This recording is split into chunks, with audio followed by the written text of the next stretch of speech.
people? It's Wednesday night, 9 o'clock, True Radio on WLVS Radio coming to you live down here in the city. You see I got my man DC People's Champ to the right of me. What up, though? What's going on tonight, fam? Ain't too much, man. Just listening to this Wizards team basically choke on a fat one right now. Hey, man, we kind of get used to that with the Wizards and everything. You know, Pretty we much. got some breaking trade news that I broke right on my way down here to the studio tonight. But before you wonder where everybody is, you know, Shida's not here. You don't see Black GOP, but don't fret. They will be here shortly because we do have a special guest interview tonight. He's just come in the building. So, yeah, it's going to be a great show tonight. I love that you guys are tuned in. Check us out. Check out the YouTube channels. We do it live every week. Bring you the freshest news, sports, current events, politics, and all that. But we're going to start it out with my bread and butter, the sports. We all know we had the Super Bowl 53 this past week. A lot of folks were calling it a boring Super Bowl and said it was one of the worst ones ever. I'm sure you loved it as a defensive person. Brother, you know I loved it. I was sitting on the couch, curled up under my blanket with the lights out, with my snacks, man, chilling, man, just enjoying it, man. Okay, I didn't really need to know that you were under covers in the dark. I'm just saying, man, they don't understand how good it was to see real football, strategy, the chess match between Belichick and Wade Phillips, between Sean McVay, and, you know, all of the intricacies, and you see all of the moves that they were making trying to outsmart the other one. It was a beautiful thing to watch. And for it to be 13-3, I mean, that's beautiful football. I can't say anything else about it, man. A lot of people were out there saying it shouldn't have been the Rams, it should have been the Saints because it would have been a better game. I tend to agree with you that a game like that where it was all about defense, it was all about keeping two very high-power offenses in check, and it came down to defense. I think that's the way a football game, especially a football game of this magnitude, should be. It shouldn't be one of those situations where it's like every possession you're scoring touchdowns. Yeah, you know, most people love that, but yeah, I mean, this it's is entertaining. like you said. It's entertaining, but it's not it's entertaining, football. but pure football was displayed. I listened to it, watched it. I wasn't too interested, but when you think about it, it's like, okay, this is pure football because you have the two top 10 offenses in the league, but they only scored a combined 16 points in an entire game. Yeah, that just is a testament to how good their defenses are. Yeah, and the folks making that New Orleans Saints comment, they would have put up more than 3 points, they would have scored a touchdown. If you watch what Belichick has done throughout the playoffs this year, I spoke about it last week with Kansas City when he held them to 0 points for the whole first half and made Tyreek Hill disappear.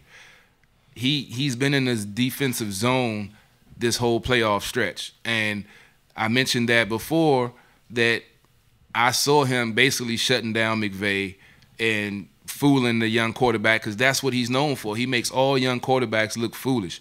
And even if it was Drew with their offense, the way their defense was keyed in and the way they were operating as a unit, as a whole team, I don't think it would have been a different outcome. I think the Patriots still would have won the game. It might have been more points scored, but I still think the Patriots would have came out on top. And I think they're in a good position to, with Tom Brady saying he's not going to retire until he's 45, they're in a good position to go back and do it again.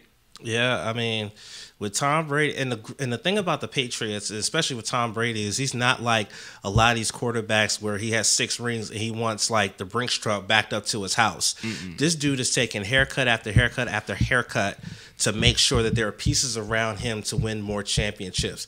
This guy now has more Super Bowl championships than any player, quarterback or otherwise, in the history of the NFL. He has 6 now. The next closest, I believe, was Charles Haley, who has 5. Yeah, Haley has 5. That's but nice. Now Tom Brady has 6. And you want to know the funny shit? I read a story earlier. Tom Brady hates being called the GOAT. Really? He hates it. He says it makes him cringe when people call him the GOAT. He's like, no, I want people to say I'm trash so I can prove them wrong. Well, that's that 6th-round pick mentality, you know. Yeah. That's what makes, in my opinion, him so great, because he was a 6th-round pick. No one expected anything out of him. And, you know, he's coming to a team, you know, Drew Bledsoe got hurt. That's how the story normally goes for someone to, aspire to great things. And no matter who he's had on the offensive line, offensive backfield, lining up on the outside, or on the defense, they've always found a way to win. And this one was different. Like, all of them have been different, but they actually had a running game with this run that they went on. They were averaging 125 yards rushing a game. You put that with Belichick's defensive, genius, along with Tom Brady. I mean, it's like it's an uphill battle. You had the perfect recipe for success, and that's what that's what it would show with the Patriots. I'm pretty sure 95% of the country were all on suicide watch when that game was over. Oh, and I mean, boy, the conspiracy theories and everything that then came out. I was like, really? I'm like, come on, man. You got to respect the greatness. You might not like them, but you got to respect it. I mean, come on. I mean, I'm not a big Patriots fan either, but just watching how they carried themselves with that game and against the Rams team who did have someone on their roster that's been to a Super Bowl. I didn't know this last week when we talked about it, but I found out they mentioned it on Westwood One. Shout out to Westwood One. I believe it was, I think it was Brandon Cooks. I think it was Brandon Cooks. Oh, yeah, Cooks. He played with the Patriots last year, yeah. In the Super Bowl. I think, wasn't ain't Talib on that defense? Akeem Talib? Yeah. I think Akeem Talib has been to a Super Bowl. He went with the Patriots too, I believe. Yeah. So you had two guys on there that knows what the magnitude of the Super Bowl was. We didn't know this last week, but it would have made more sense. But either way, defense, like the old saying goes, offense gets the glory, defense wins championships. And that was proven on Sunday. That's what it was.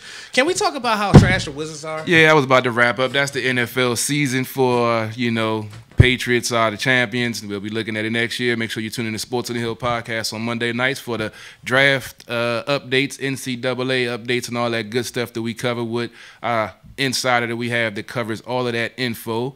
Now let's go ahead. I guess we go ahead and get into the Wizards. And right now, the Wizards are getting their asses handed to them, 80-55. You're hearing 80 points. It's like, whoa, they must be in the third or fourth quarter. No, they haven't even reached halftime yet.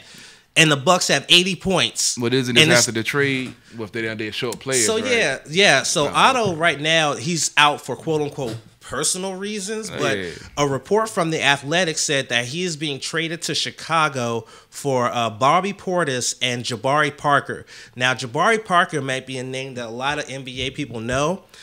He spent a lot of his career in Milwaukee. How funny is that? They're playing Milwaukee and that happened. He's played most of his career in Milwaukee, and this is his first season in Chicago. He has a career average. He averages 15 points in his career, 15 points per game, almost 6 rebounds a game, and 2 assists per game. So he's a productive player. So I think he will definitely bring something to the table. Does he play defense? That's going to be the question that needs to be answered if he plays defense. The one thing, though, is that, I'm shocked that Chicago's going to take on that contract of Otto Porter's, because remember, the Wizards had to match what the Brooklyn Nets were offering Porter to keep him. But the problem with Porter, he can't stay healthy. And if he can stay healthy, and me and you talked about this earlier, if he can stay healthy, he can be a player. No doubt. With the right team and the right system, he can be a player, but he has to stay healthy. True. Speaking of staying healthy, though, hey, John. John Wall. Yeah, we broke that news yesterday. Wall Star. It's how clumsy are you? You fall in somewhere in your house and you rupture your Achilles. But this isn't the first time this had happened in DC sports. Remember, D'Angelo Hall did the same thing after he ruptured his Achilles the year before. He ruptured the other one at home. Come on, man. So you were already out for the season, getting bone spurs fixed in your heel. So you wouldn't rupture your Achilles is why they had the surgery to try to prevent his Achilles from rupturing is why they put him out for the rest of the season. And then he still ruptures it. And then he still ruptures it at home. Now he won't be back until February or March of next year. Oh my God! I swear the DC sports curse. People don't believe that there's a DC sports curse. This should be proof positive. There's a DC sports curse. I still can't believe it's a curse, man. I still can't go with that vibe. My nigga, I'm trying to tell you. I'm saying I can't. I mean, these guys got these fancy bathrooms, marble floors. They get wet, they slip. That's probably what happens, man. Because that's what D'Angelo Hall said that happened. He was playing around. He slipped on some water on his floor. Boom, boom, boom. I mean, it's tragic because I'm a John Wall fan. I'm not a real basketball fan, but when he came into the league, I didn't think that he had the maturity or the mentality to be an NBA player. And to me, he's definitely matured on the court and off the court. He hasn't been in any trouble. He's kept his nose clean for the most part. And, I feel like that he's, a quality player on this team, but you got to stay healthy, and I believe the numbers on this next contract was what, $38 million, $40 million, and $44 million. They're going to start going north of $40 million starting next year because that's when his supermax extension kicks in. So he's going to go from making close to $20 million to making almost $40 million starting next year. And the problem with that though is that again, when his extension picks up and kicks in next year, he's going to be spending half the season on the bench recovering from this Achilles injury. Well, so they're basically about to spend $40 million for this nigga to be only on the court for half the season. I mean, I'm not familiar with the NBA salary cap, but I know these salaries have, gotten crazy because I'm a critic of Bradley Beal and his max Here's contract. The thing is that really the NBA doesn't really have a salary cap. What they have is a luxury tax, which means that if you spend more than what you're bringing in, you get charged a luxury tax. And apparently the Wizards must have the money somewhere because they were able to land this supermax as well as pay Beal over $100 million over a period of time and Porter, even though now they've shipped Porter off and got that contract off the books, but still, I mean, it's Ernie, man. Like I said, I don't even follow the team that closely, but I know that Ernie is the root of it because I saw the same thing with Ted Leonsis, with his GM. I forgot his name that quick. I just had him on the tip of my tongue. George McPhee. George McPhee. When he stuck with him for so long because the Caps had good teams, he was loyal to him, and in the first year that he get rid of him, and McClellan takes over, they win the Stanley Cup. Not saying if they get rid of Ernie, they're going to win the NBA championship, but it might be a step in the right direction. Definitely is going to be a step in the right direction because this team has been chasing a quality big man since I was a Bullets fan back in the day. Mm-hmm. And it's sad, that they haven't been able to get one and keep one here. We all talk about Chris Webber and Juwan Howard. We all know the story behind their departure, or most of us know the real story behind their departure. But it's sad to see that this franchise is in the position that it's in when they were that close, a few years ago to the Eastern Conference Finals, making it to the championship round, and to fall back down to what they're in 10th place, 23-31 or something right now, I think. And it's hopefully they can get it together. But we're going to end this sports segment on a high note, talking about the other sports team that's going on, the Washington Capitals. We mentioned last show they were on a 7-game losing streak before the All-Star break, but they came out the break, won the first game against Calgary 4-3 without Alex Ovechkin. They had a great game and had a great game. It was a total team effort. They fought hard, and they prevailed in the end. Then they had a game on Super Bowl Sunday against Boston, who they had a 14-game winning streak against, was looking to extend it to 15, but unfortunately Boston came out, wanted a little bit more. Tuukka Rask shut out the Caps 1-0 on the Super Bowl Sunday. I think he had a little chip on his shoulder because he was supposed to start the game where they lost the 14th straight to the Caps, but they started Halak, and Halak got lit up for 4 goals, and they lost the game. So he had a little something to prove, and that win made him the all-time winningest goalie in Boston Bruins history. So he definitely put his best foot forward and played very well that game. Did you get a chance to check that game out before the Super Bowl? I was not able to check it out, but I will say Tuukka Rask, in my opinion, from what I've seen from him in Boston, he's almost pushing the comp to being like another Dominik Hasek, the Dominator, almost, in my opinion. I may be wrong, but I feel as though, because like I said, I came up in the era with the hockey of the Dominik Haseks, Olaf Kozik, Oli the goalie, Jim Carrey. Both the last two I just named were former Caps goalies. I came up during that era. Osgood, those guys. Tuukka Rask really did have something to prove in that game because every time he seen the face the Caps, they would just light his ass up. So he definitely had something to prove here, and he proved it. But all in all, the Caps look like they're starting to pick up momentum after being on a 7-game winless streak. Mm-hmm. They're starting to pick it up, and they're picking it up almost at the right time. Almost at the right time. Just like last season. That's why I was telling folks that was all up in arms, talking about, something needs to happen. Something. They said the same thing last year. They made a few subtle trades, and then everything fell into place. The team started playing as a unit, played defense, and played hard-nosed hockey, and they went on a run for the championship. The thing that I want to talk about is the trade deadline coming up. Because, honestly, I am sick of Andre Burakovsky. And I started a hashtag today. If you checked out the page, I want Jay Beagle back. They had the game against Vancouver last night, which the Caps prevailed 3-2 on a crazy late goal by Jacob Ronner, where he actually flipped the puck over the top of the net. It bounced on the top of the net. Kuzi was trying to bat it, which if he would have, it would have been a high stick, and it would have stopped play. But it ironically hit the top of the net and bounced over Kuzi's puck, hit the goalie in the back, and goes in for a late goal that the Caps would have. Yeah, it was a crazy play. But sometimes, like I say, puck luck is something that you have to worry about in hockey, because you can be playing your ass off for 59 minutes and something crazy happened in that 1 minute and you lose the game. But facts. I definitely think that Jay Beagle, because our face-off percentage has dropped with him. He was the best face-off center, even though he was on the fourth line.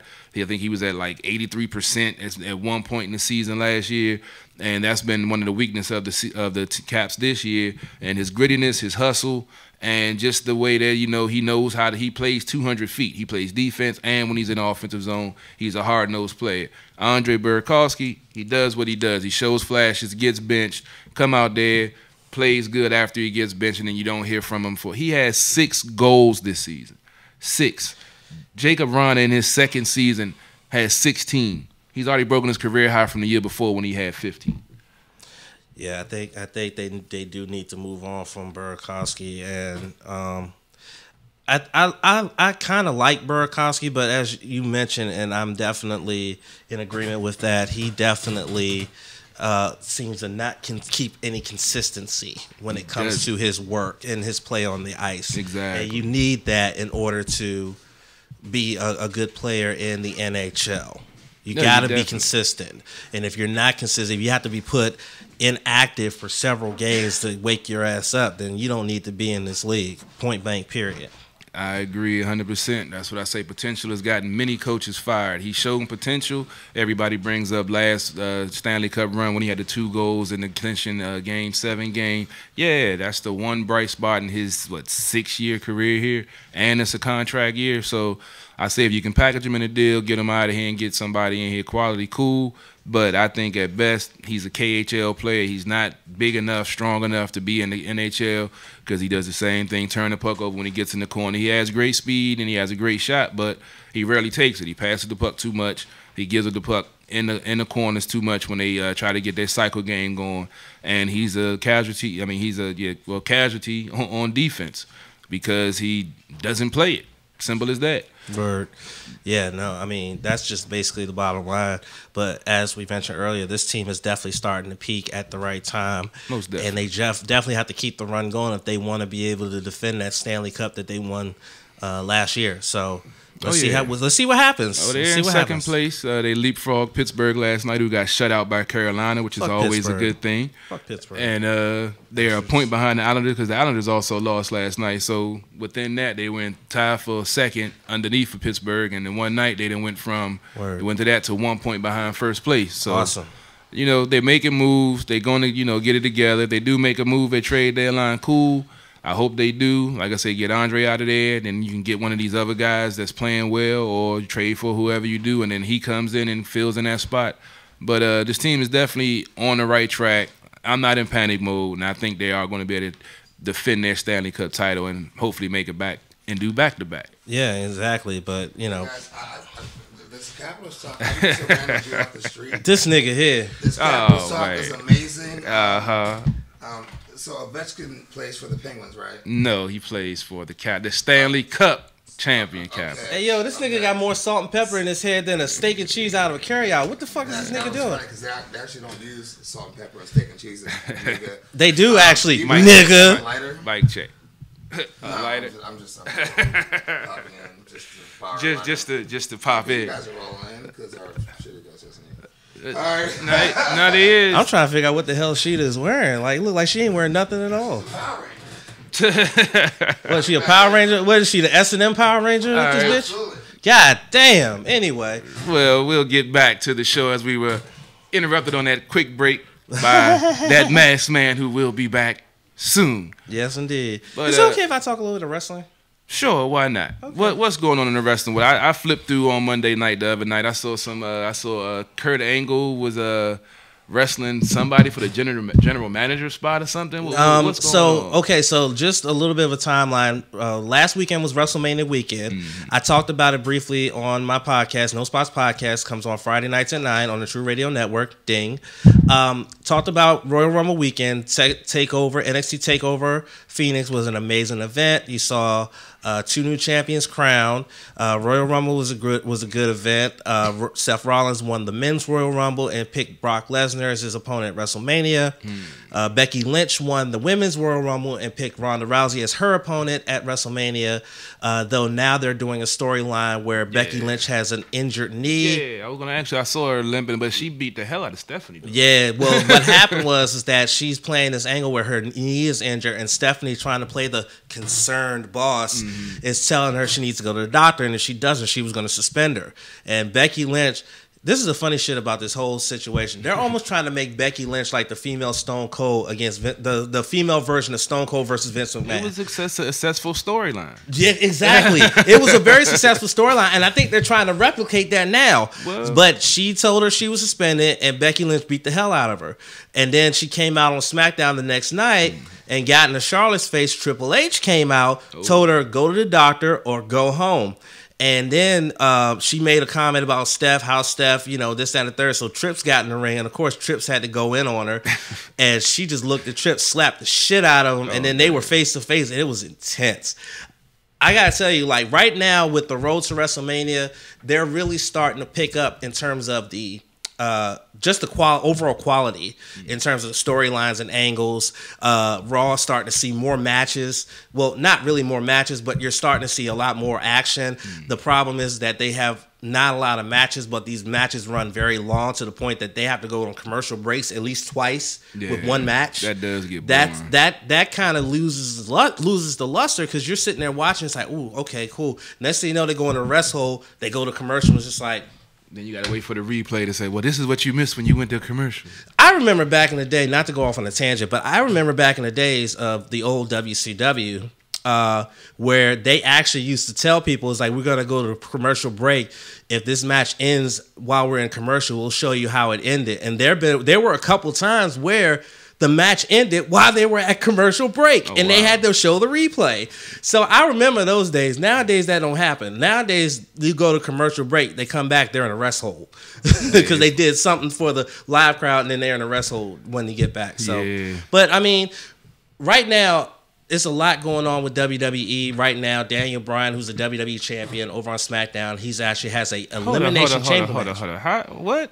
I thought last I checked, he was like the general manager, and then he couldn't wrestle more because his neck was bad. When did he come back? No, he had a series of concussions, but he worked himself. He worked out. Mm-hmm. He got medically cleared. He was still a general manager, but he made his return last year at WrestleMania. Wow. And because he was going back to active wrestling, he stepped down as general manager. Wow.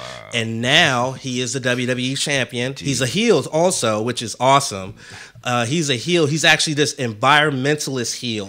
He actually turned the WWE championship into an environmentally safe championship. You gotta look it up. I'm gonna show it to you at the break. That shit is hilarious. Wow. But he's gonna be in an elimination chamber in a couple of weeks against AJ Styles, Samoa Joe, Mustafa Ali from 205 Live, Randy Orton, and Jeff Hardy.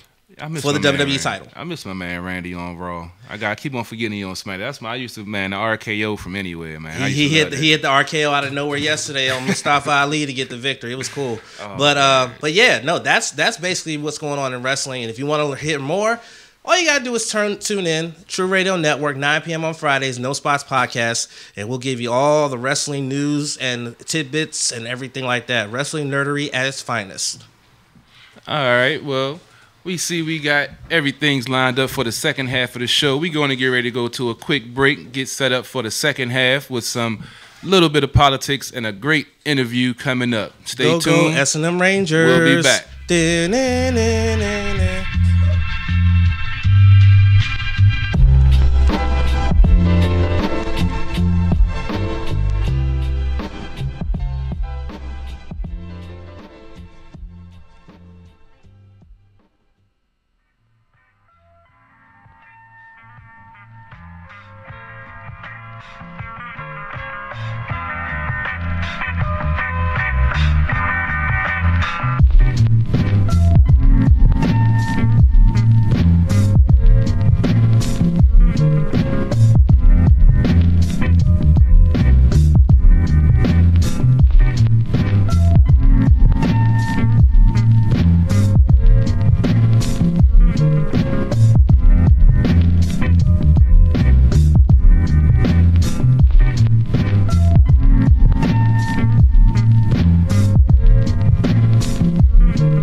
You know, I don't understand how when myself and ShidaP are late,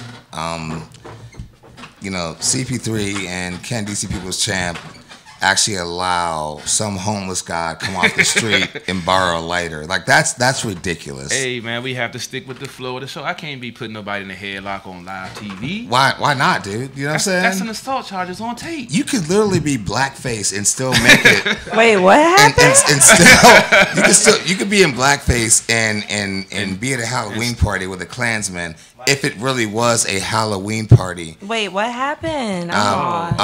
You haven't caught. Oh wow, there's a lot to I'm go lost. in a whole week. Virginia's racist history has. Thanks, Carol. Virginia's racist history has shown itself, and it's coming out day after day after day. The governor may or may not have. He was in a picture with a guy in blackface. You know that's when white people, used to play themselves. Yeah, and paint their faces black, and and there's so much history behind that. We don't even have that much time to explain all that. No, we don't. And then so we're thinking the governor's going to step down because he apologized, but then the very next day, the governor, he comes out and says, well, that actually wasn't me. Okay, Shaggy, we get it. Okay, cool. And then the lieutenant governor is still facing a sexual assault charge that we thought was gone. Did you see the memo that she put out, the details of the encounter? I Yes. actually read most of it. I know you read it. If she was in that hotel room, that's where it starts. If she was in that hotel room, we go with the why. That's the important part. She had a good reason why in her written testimony. Said that he said that she looked like she needed some fresh air and he had to go to his hotel room to go pick up some papers, and she didn't feel threatened because of who he was to go with him. But then things In the hotel room. in a hotel room Right. at a Democratic event, and then from what I read, apparently he kissed her as he was leaving out the hotel room. She kissed him back. He led her to the bed, Yeah. and before she knew it, he was pushing her head down to his crotch, and he had unzipping his pants and pulled out his penis before she had noticed, and then he forcibly orally raped her. So she was getting so she got her fresh air. She got her Bill Clinton. She got her Bill Clinton on. She got her fresh air. Well, I don't know if it was a blue dress on this one though. You know, so Word. then the attorney general just today, like just I'm today. I'm hanging out with ShidaP today. We're like getting ready for the show and Word. stuff, and my phone is blowing up, vibrating, and all this stuff. And so when my phone goes off like over and over and over, I'm like, let me look. And I'm like, oh, the attorney general. Attorney General.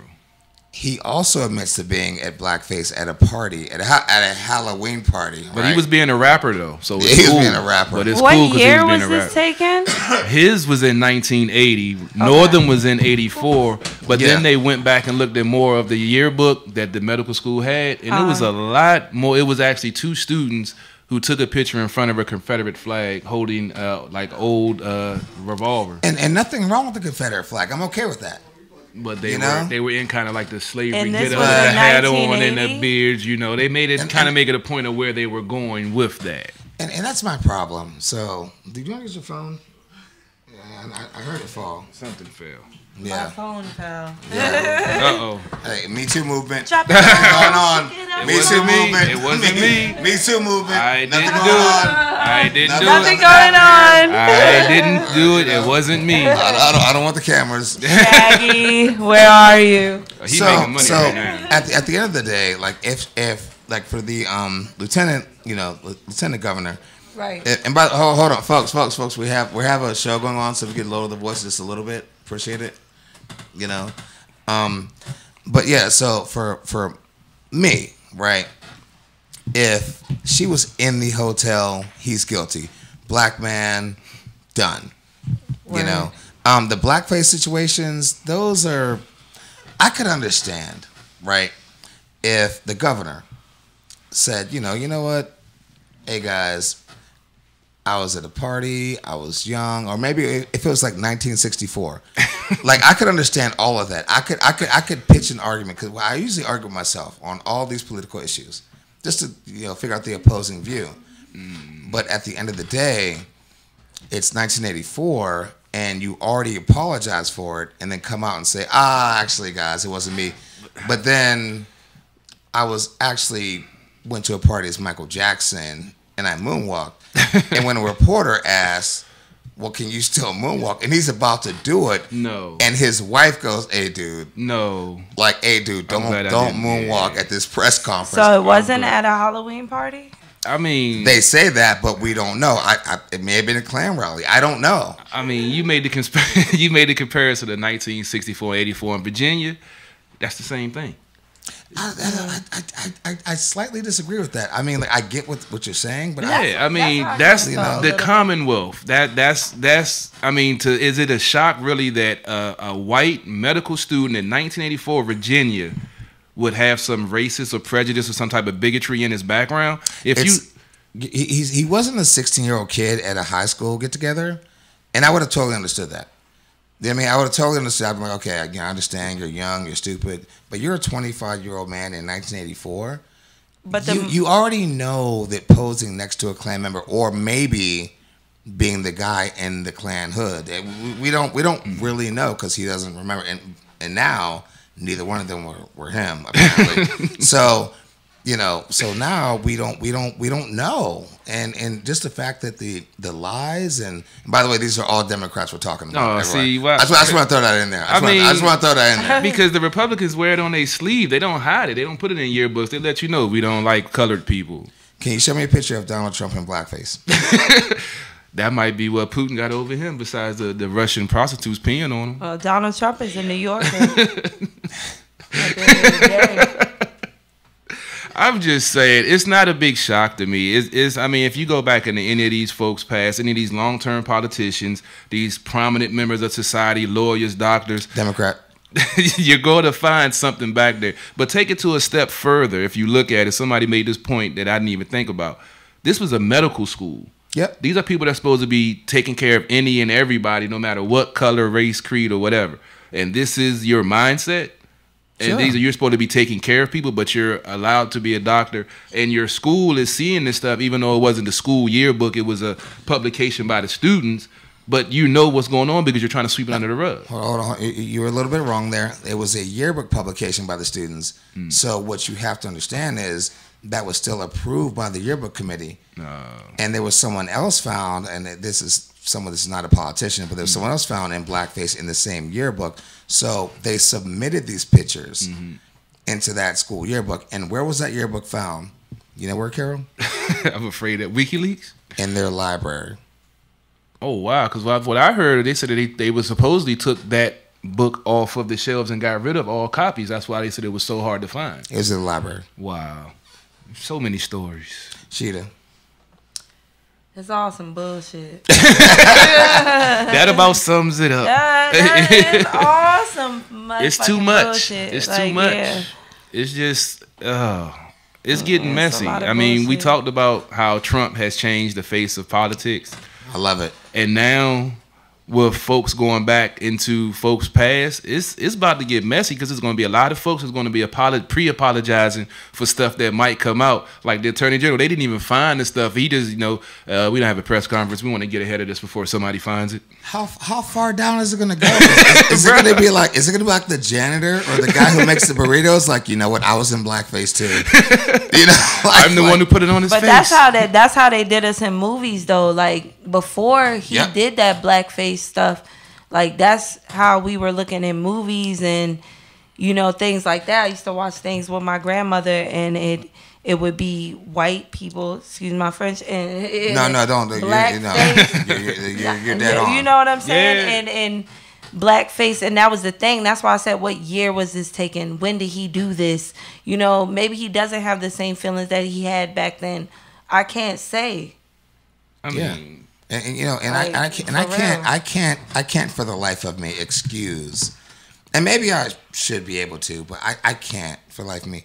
Like, and we have a show coming up this weekend, a special show coming up on True Radio Network. It's a True Talk, my show, by the way. Hoo-yah. And the title is like, My Governor is a Klansman.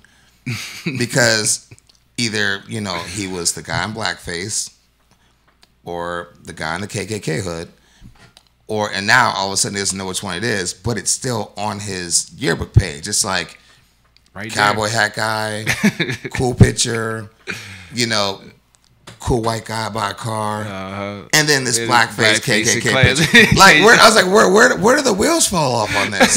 It was 0 to 100, baby. Come on, dude. Hey man, they had no chill back then. They were young, white, carefree in America. What more could you want? Where is Lifetime when you need them? Like, where is surviving the Democratic Party? Like, I just don't understand it.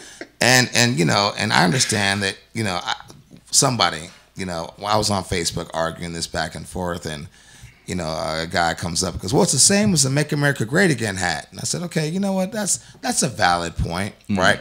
But I can go to 7-Eleven, Pentagon City, damn near anywhere in DC, and get a "Make America Great Again" hat, which I don't own, by the way, everyone. Just know that. Just know that. But I have no access to a KKK outfit. I don't know where to get one. I have no idea. I know probably some people you can probably contact. They can tell you where to find them at. They wouldn't tell me.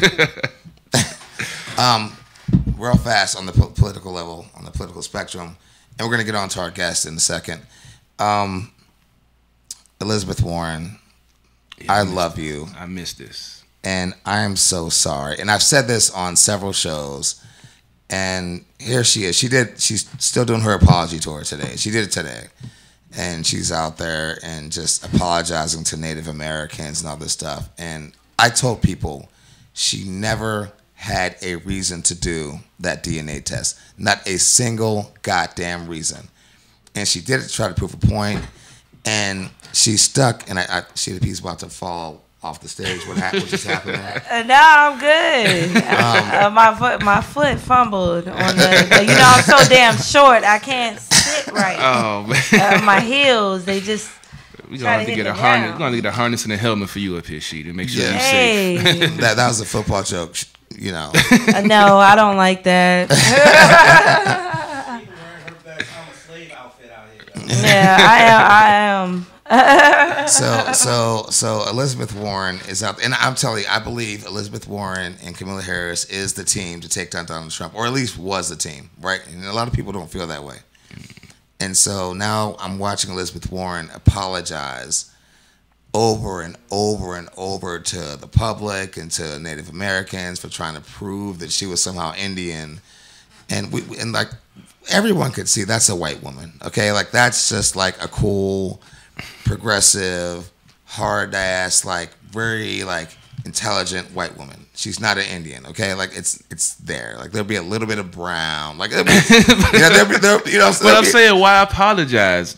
Ass hat in chief don't apologize for nothing. But see. By the way, CP3, I'm glad you did that. Yes. The what about the Republicans' defense doesn't work anymore? Why not? Because it doesn't. Do you not see their supporters? They don't care.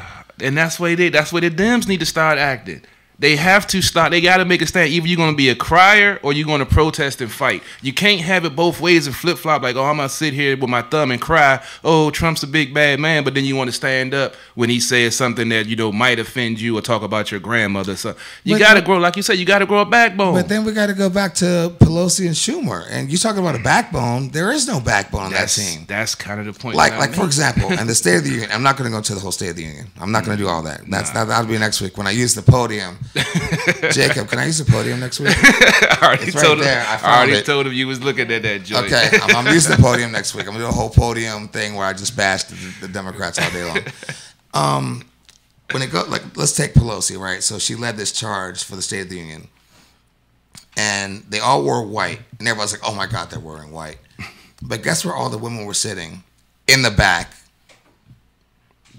It's nothing new. It's nothing new, man. I mean, yeah, it's all a dog and pony show at this point. They're trying to just make it. They're trying to make it more interesting to try to see which way the tide is going to turn before the 2020. Because right now it's up in the air. Because you got crazy Trump doing crazy things. You got crazy Dems doing crazy things, and it's like they're just waiting for the powder keg to blow and see who's going to be left remain standing.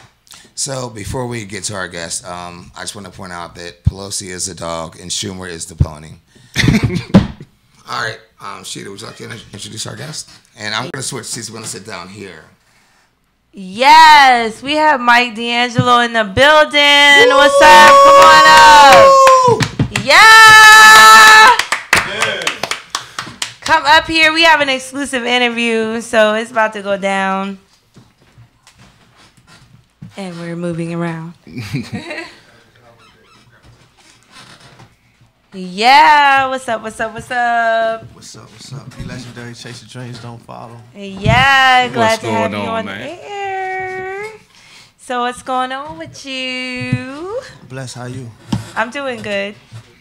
How's it going tonight, fam? What's going on? How you doing, King? Ain't nothing, just down here chilling. I'm interested because I really do, as Shida knows, I'm not really currently into the hip hop scene. So I've heard some good things about you. So I'm definitely interested to hear how you got started in the game and what inspires you to become a better artist than what's out here now. Because unfortunately, I think most of them are trash.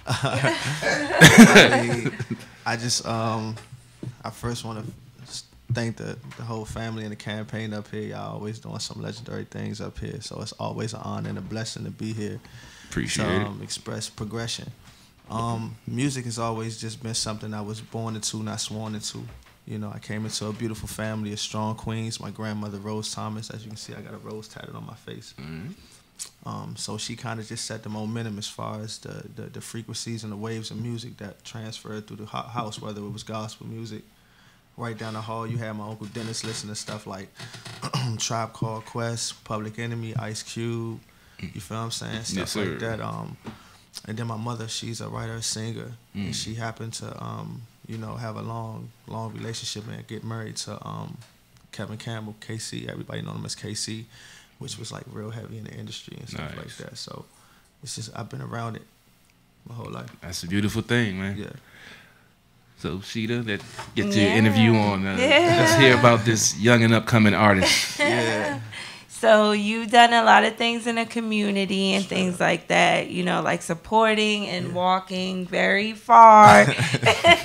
Can you explain that to everybody? Like, what made you want to get like involved into the community aspect and helping the young lady that got killed like basically for no reason? Yeah, I'm from the district. I come from a neighborhood called Edgewood, northeast section. So, one thing that we did as I was coming up, we always stuck together. You feel me? I see a big disconnect. Like, I remember the time in the district where you remember the all-day bus pass transfers and stuff like that. Yes, I do. If I didn't have one, all I had to do was flag you down and meet you at the back of the bus, and you would drop it, and I just got to wait for the next bus to come. You feel me? Yeah. So, and these two people didn't know each other no more. Like, they didn't know each other from a brick on the wall, but it was that open invitation. Yeah. They changed it to like these all-day pass cars that you gotta buy. These smart trips, they try to tell you it's a smart trip, trying to make it feel like it's better. But guess what? Would you give anybody your bank card? Nope. You gotta pay for this card. You feel me? Like, it's how people value the card now. So you don't see those transfers on the ground when you go into the station, and you might be short 35, 45 cents. You feel me? So, I want to bring the line of communication of people seeing that, hey, this is Mike D'Angelo. You see him on TV, you hear him on the radio, and signed a deal with MHB, Cash Money Records, and accomplishing all these things. And I don't want people to feel like they can't touch me at any given time. So when these kids get murdered in the city, instead of me trying to like get the money and throw it at a strip club or something like that, I just take all the money from the concert, give it directly to the family of the lost one, help them through the grieving process. Wow. And step on to the next one. I want to get to a point where I'm throwing these events in my concerts to send them off to college, to put them in an atmosphere where they can get lost and captivated within their dreams, not to bury them. You feel me? That's a beautiful thing, man. That's what we need. That's definitely a beautiful sentiment, and hopefully, like you say, one day you don't have to worry about giving the money for funeral arrangements. You're giving it to go to college or trade school. Somewhere where they can have so many moments that they can pass on generation after generation. We've fallen short. We just keep falling short, like kids. Well, let me hop in here real fast. Mike D'Angelo, thanks for stopping by. I know things were running kind of late tonight on everybody's end. Yeah, sure. But we definitely get some music in. So what we're gonna do is have our engineer Jacob play Trap House, and I want you to explain, the thought process behind the song right afterwards, because we've got about, I think, 5 minutes left. Let's get it. Trap House, my first single through Cash Money, MHB. Cash Money Records out here. Yes, sir. Yeah.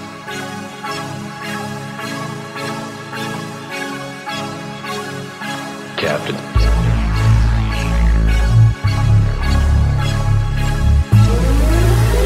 Rich gang. Yeah. I used to sleep in the trap house. I used to sleep in the trap house. I used to sleep in the trap house. All on the floor with the strap out. I did my time, now I'm back out. Shopping cause I wanted that house. And now, I used to sleep in the trap house. I used to sleep in the trap house. I used to sleep in the trap house. All on the floor with the strap out. I did my time, now I'm back out. Shopping cause I wanted that house. And now, I used to sleep in the trap house. I fuck a bitch and she tap out. I fuck a bitch and she black out. Ballin' like I'm Jerry Stackhouse. Finesse when I dress, I be flat out. My shirt off, my dress, hang my tat out. Got girls everywhere like a frouse. You try me, then I pull it, get out. I be in the kitchen cooking, whipping like a whoopin'. Out the window, I be looking on the rug like a Muslim. Had to get in front of mine, yeah. Had to get in front of play, yeah. So to the blind, yeah. When I'm cribbed out my car, yeah. Polly knocking at the door, counting money on the floor. Say you wanna go to war, get the chopper out the drum. Had no money in my pocket. Remember I was living poor. All these hundreds in my pocket. Dead bodies like the mud. I used to sleep in the trap house. I used to sleep in the trap house. I used to sleep in the trap house. All on the floor with the strap out. I did my time, now I'm back out. Shopping cause I wanted that house. And now, I used to sleep in the trap house. I used to sleep in the trap house. I used to sleep in the trap house. All on the floor with the strap out. I did my time, now I'm back out. Shopping cause I wanted that house. And now, I used to sleep in the trap house. Dice in my hand, throwing crap out. Gambling, I threw a stack out. I got the power, no blackout, yeah. Cameras everywhere. I hope you don't try to steal, you don't wanna go that route. Cause I grab a Louisville slugger and do you like Barry when I pull a bet out, yeah. I got all the clientele. Fiends blowing up my cell, yeah. Catching plays in the field, yeah. Put the work up on the scale, yeah. I got money in the shoebox. I got shooters on the rooftop. Bandana on Tupac. Hammer on me like a toolbox. Flip it to a 4, yeah. Flip it 4 to an 8, yeah. Raise the blade on the plate, yeah. Scrape, yeah. When you win, it's how you do it. I feel great, yeah. Teach you how to trap, thank me later. Drake, yeah. I used to sleep in the trap house. I used to sleep in the trap house. I used to sleep in the trap house. All on the floor with the strap out. I did my time, now I'm back out. Shopping cause I wanted that house. And now, I used to sleep in the trap house. I used to sleep in the trap house. I used to sleep in the trap house. All on the floor with the strap out. I did my time, now I'm back out. Shopping cause I wanted that house. And now,